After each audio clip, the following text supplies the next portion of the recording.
Paz Senhor, meus irmãos em Cristo Jesus, obrigado por estar aí. Estamos na última lição desse segundo trimestre, a lição número 13, Igreja, povo escolhido e nomeado por Deus. Quem vos fala é o vosso irmão em Cristo, professor Ronald. Muito obrigado por você estar aí participando a primeira vez. Por favor, se inscreva no nosso canal e seja beneficiado todas as vezes que a gente for lançar o vídeo. Você recebe não somente o vídeo, mas também os slides prontos para você usar em tua escola bíblica dominical, ok? Hoje é a lição número 13, a igreja e as últimas coisas. Nosso textuário está em Romanos 8:19, onde nos diz: porque a ardente expectação da criatura espera a manifestação dos filhos de Deus. Nossa verdade aplicada diz: nós, como igreja e noiva do Senhor, devemos ansiar pela sua vinda. Os objetivos são três. Primeiro, explicar o que é escatologia e o que é os últimos dias. O que é os últimos dias e mostrar que o julgamento cristão é somente para o galardão. E terceiro, descrever o que vai acontecer depois da volta do Senhor. Amém?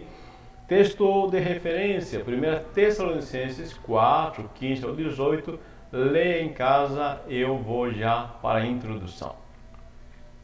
O texto diz: a esperança e a expectativa na volta do Senhor são o alento de todos os discípulos de Cristo. De fato, nós desejamos que venha esse grande dia, porque toda a nossa natureza pecaminosa e tudo o que afeta ela será cessado para sempre. Essa é a nossa maior esperança, essa e a nossa expectativa como cristãos.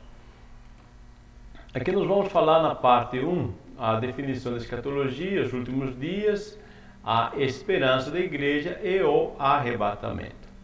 Bom, escatologia, esta palavra escatologia é uma parte, na verdade, a matéria escatologia é uma parte da teologia sistemática que estuda as últimas coisas, ou seja, o fim da história como a conhecemos.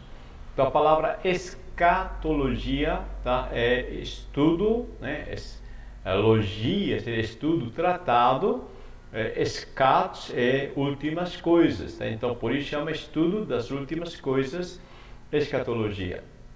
O apóstolo Pedro diz que esse mundo está reservado para o fogo, tá? Então, uma vez já foi destruído por água e agora entrará em juízo pelo fogo, e Deus criará um novo céus e uma nova terra. Os últimos dias, 1.1. No dia do Pentecoste, Pedro, citando Joel, identificou seu tempo como os últimos dias. Veja, quando o Espírito Santo vem sobre o povo de Deus, Pedro disse: é isto que disse o profeta Joel: nos últimos dias, diz o Senhor, derramarei do meu Espírito. E Pedro reconhece que esse derramar do Espírito está iniciando um período dos últimos dias. Ainda não é os últimos dias, mas está iniciando um período. Para os profetas, seria um período da era messiânica, o reino de Deus na terra. Israel seria restaurado plenamente. Meus amados, veja, o reino de Deus, de fato, está sendo instalado na terra, tá? Jesus veio, né, e ele trouxe o reino de Deus. Tá? Mas essa restauração de Israel, tá? Isso ficará para uma próxima fase. Então, quando Pedro reinterpreta o significado dos últimos dias, ele separa os últimos dias do dia do Senhor. A era messiânica chegou, o reino de Deus chegou, mas o dia do Senhor, como seria o dia da restauração de Israel, permanece como evento futuro. Se você ler em Atos capítulo 1, versículos 6 e 7, você vai ver como os discípulos perguntam a Jesus: Senhor, restaurarás neste tempo Israel? Ou seja, eles interpretam o judeu em si, tá? Todos os judeus do período de Cristo, tá? Essa igreja no caso os cristãos, tá? Desse período, não só os cristãos, desculpe, os judeus, tá? Interpretam o reino de Deus como restauração de Israel. Então no texto eles perguntam, né? Senhor, será este tempo em que restaurarás o reino a Israel?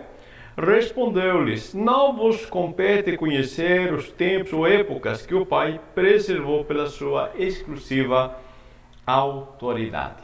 Então, realmente, tá? Havia uma expectativa, mas acontece que esse cumprimento da profecia ele se dá de maneiras que eles não esperavam. Se instaura o reino de Deus aqui na terra, só que essa outra face da restauração de Israel será bem mais adiante no futuro. A esperança da igreja, a vinda do Senhor nos é apresentada como a grande esperança da igreja. Romanos 8:23 diz: também gememos em nós mesmos, esperando a adoção, a saber, a redenção do nosso corpo. Veja, enquanto estivermos nesse corpo, eu quero dizer, nesta natureza, tá, nesse sistema nosso, a natureza pecaminosa, ela fica, né, querendo nos dominar. E Paulo, ele disse, nós desejamos, gememos, desejamos, ansiamos que venha a redenção do nosso corpo, ou seja, a nossa natureza seja totalmente transformada. Então, somente com a natureza transformada seremos totalmente livres da influência do pecado. Então, é isso que Paulo está dizendo, tá? Seria bom que Jesus voltasse logo, porque a gente ficaria livre para sempre desta natureza pecaminosa. O arrebatamento. Os que morreram em Cristo ressuscitarão primeiro. Depois nós, os que ficarmos vivos, seremos arrebatados, juntamente com eles, nas nuvens, a encontrar no Senhor com ares, e assim estaremos sempre com o Senhor. Veja que isto é importante você entender, tá? Quando fala do arrebatamento, ele fala de uma sequência de ressurreição, né? Ou de arrebatamento, tá? Primeiro, os que morreram em Cristo, estes vão ressuscitar, tá? Ou seja, vai ser algo repentino, diz a palavra, no abrir e fechar de olhos, tá? Será bem repentino. Então os mortos ressuscitarão e os que estiverem vivos serão transformados. Então Paulo disse que ele se inclui no caso, né, nós os que estivermos vivos, tá? Nós, porque ele diz nós? Porque Paulo já esperava Jesus, a volta de Jesus, naquele tempo. E isso é importante para nós, porque, igual a Paulo, nós devemos estar espertos, tá? Devemos estar esperando hoje a volta de Jesus. E com isto, com a morte, quando os mortos ressuscitam e os vivos são transformados para ter um corpo incorruptível, então a morte, a última inimiga nossa, é vencida. Até hoje, né, nós, os cristãos, quantos já morreram, a morte ela ainda está, né, prevalecendo, mas quando Jesus voltar nas nuvens, os mortos ressuscitarão. Por isso Paulo disse que a última inimiga a ser vencida é a morte.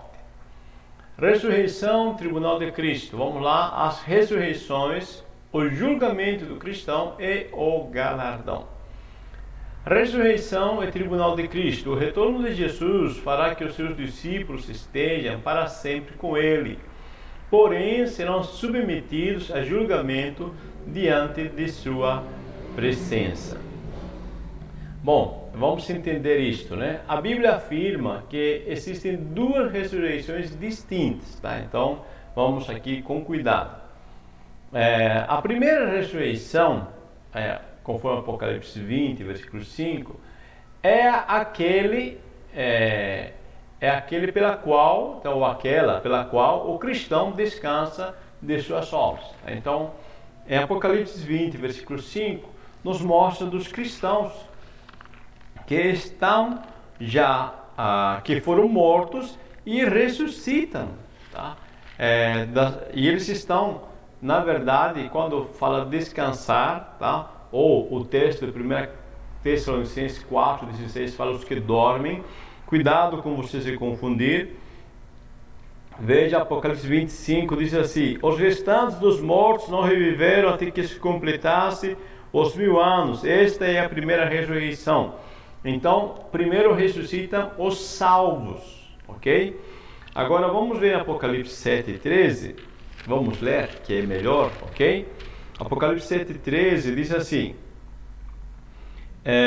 um dos anciãos tomou a palavra dizendo: estes que se vestem de vestiduras brancas, quem são e de onde vêm? Respondi-lhe: Senhor, tu sabes. Ele me disse: são estes que vêm de grande tribulação, lavaram suas vestiduras e as alvejaram no sangue do Cordeiro. Então, está falando dos que foram salvos durante a grande tribulação. E Apocalipse 6, versículo 9, diz assim: quando ele abriu o quinto selo, vi debaixo do altar as almas daqueles que tinham sido mortos por causa da palavra de Deus e por causa do seu testemunho que sustentavam. Clamaram, veja, João está vendo estas almas debaixo do trono de Deus, e disse agora versículo 19 do capítulo 6, aliás, versículo 10 do capítulo 6. Clamaram em grande voz, dizendo: até quando, ó soberano Senhor, santo e verdadeiro, não julgas nem vingas o nosso sangue dos que habitam sobre a terra?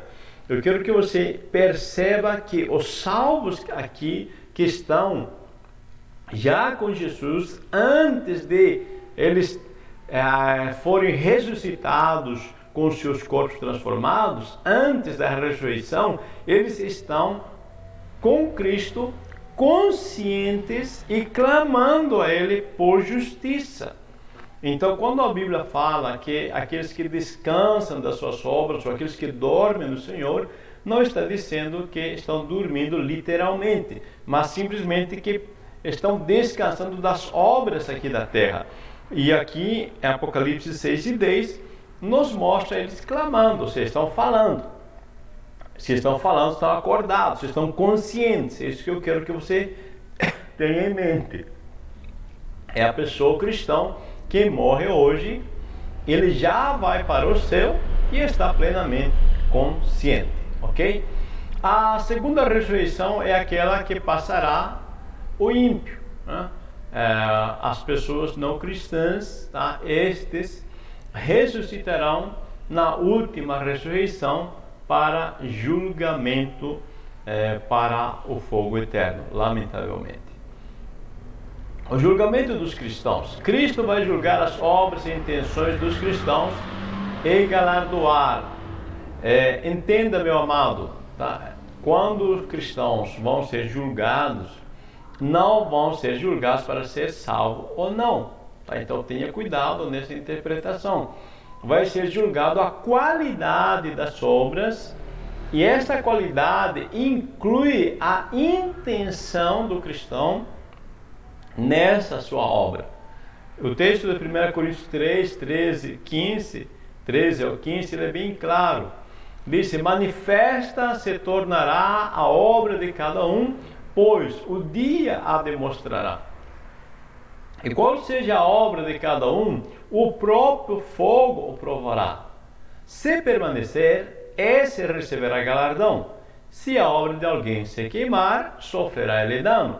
Mas esse mesmo será salvo, todavia, como que através do fogo.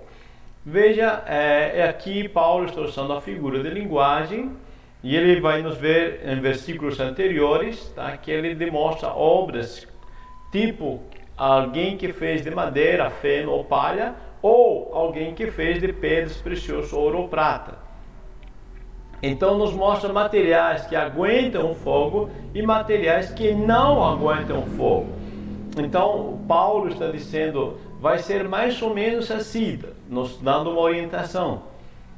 Se você fez as obras, mas teve intenções erradas, teve propósitos errados, ou você fez meramente por obrigação, tá? Tem sua obra, mas Deus vai mostrar para você claramente que você fez somente por mera obrigação. Isso que Paulo diz em outro texto, que se eu fizer por obrigação, nada mais me é confiada uma dispensação. Mas se eu fizer de boa mente, receberei galardão, ok? Então, quando você fala aqui de galardão, tá? Está falando que vai ser julgado não só a quantidade das obras, mas a intenção das obras, a motivação que levou a fazer isto. Então vamos ter muito cuidado para nós não estar querendo fazer muita quantidade e não ter qualidade, intenção correta. Você pode fazer bastante, mas faz com as intenções corretas, que isso vai atrair o galardão. Galardão é o salário pago por um trabalho ou recompensa, fruto natural do trabalho árduo e esforçado. Veja, somos dispenseiros, administradores daquilo que o Senhor nos confiou. Cada um de nós tem dons, tá? Cada um de nós tem algum talento. Desde o ventre da nossa mãe, Deus nos teceu, nos fez com algo em particular. Tenho certeza que você tem algum talento, algum dom. Se não é um dom espiritual, mesmo que você não seja batizado, mas você tem alguns talentos naturais. E nós devemos entender que foi Deus que nos deu todas essas capacitações e usar para a glória de Deus. Agora, à medida que nós trabalhamos com os nossos talentos, Deus ele vai nos confiando, tá? Maior quantidade de talentos. É igual a parábola dos talentos, tá? Isso eu falando aqui na terra. Lá no céu não tem nada a ver com essa parábola, tá? A parábola dos talentos tem a ver aqui na terra.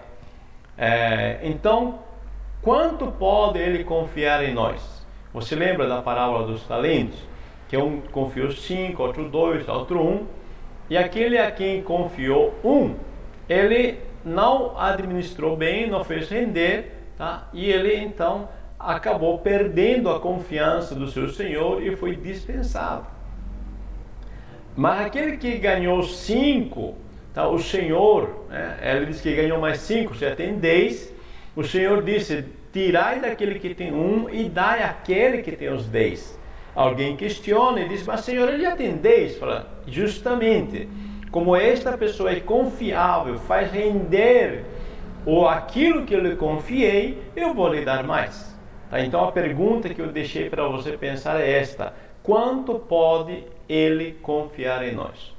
Quanto será que Jesus pode confiar para você o talento? Quanto de talento que ele pode confiar? Como estou usando esse talento? Estou fazendo render, sim ou não? Tá? Então vamos pensar neste contexto.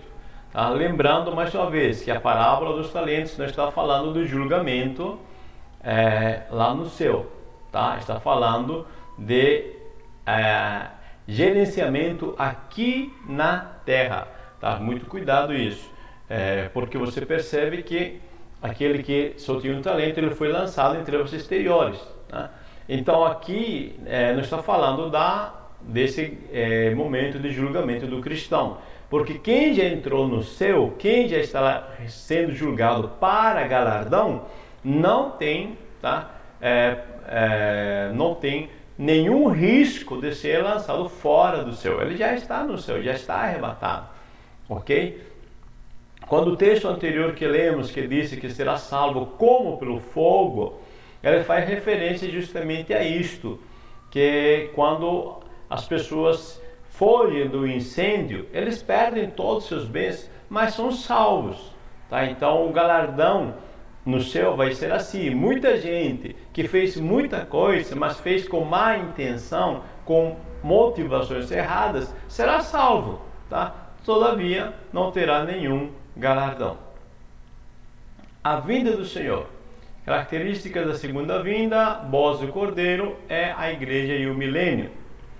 A vinda do Senhor, tá? Quando se fala vinda do Senhor, são consideradas duas vindas de Cristo. Primeiro foi aquela do seu ministério, a encarnação. Então é contado a primeira vinda. A segunda vinda, tá, é subdividida em duas fases ou duas partes.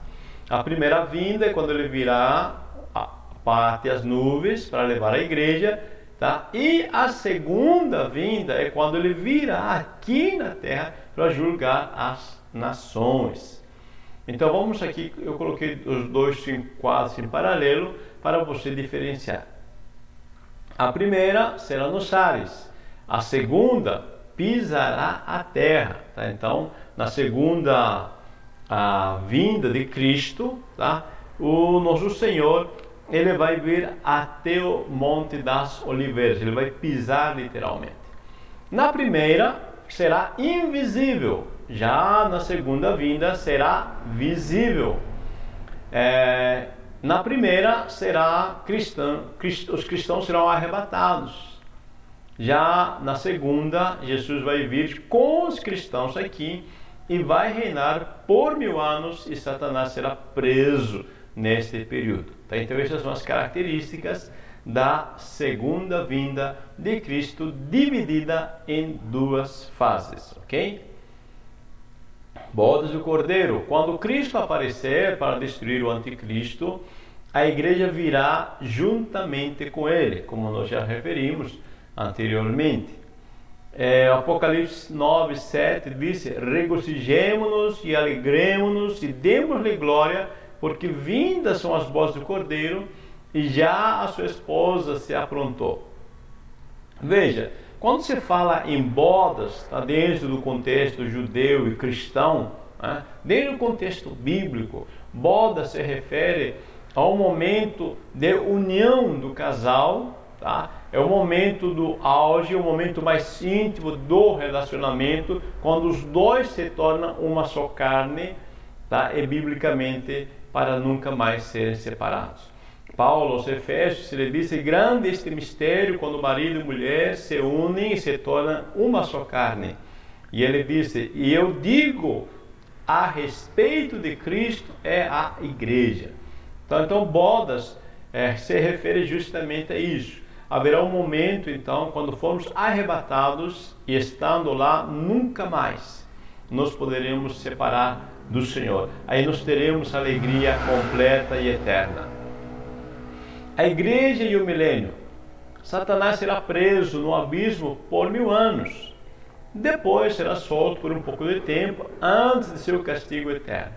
Mas peraí, para que vai ser solto? Bom, nesse período chamado milênio, a igreja reinará juntamente com Cristo neste mil anos. Só que tem gente que tem ainda um corpo natural que entrou nesse reino milenar, e dessas pessoas vão nascer muitos filhos aqui nesse período de 1000 anos. Então os que nascerem durante o período de 1000 anos terão a oportunidade de seguir Jesus com fé e obediência. Agora veja, para surpresa nossa, mesmo após 1000 anos de prisão de Satanás, ele sendo solto, muitos vão se rebelar contra o Cristo. Ser humano, é difícil a gente entender algumas coisas, mas lamentavelmente vai acontecer isso. Amém? Conclusão: que a nossa esperança seja viva e nossa expectativa contagiante. Que nós possamos, meus amados, viver o dia de hoje esperando Cristo voltar, e que possamos transmitir isto, tá? Contagiar as pessoas, mostrar às pessoas que vale a pena servir a esse Cristo. Deus te abençoe, meu amado. Nós explicamos o que é escatologia e o que é os últimos dias. Mostramos que o julgamento do cristão é somente para galardão e descrevemos o que vai acontecer depois da volta do Senhor. Amém? Deus te abençoe. Lembro, inscreva-se em nosso canal e deixe sua curtida, seu likes, ok? Não esqueça. Compartilhe também, abençoe pessoas com este vídeo, tá bom? Deus te abençoe, muito obrigado, uma boa escola dominical para você, Deus te abençoe.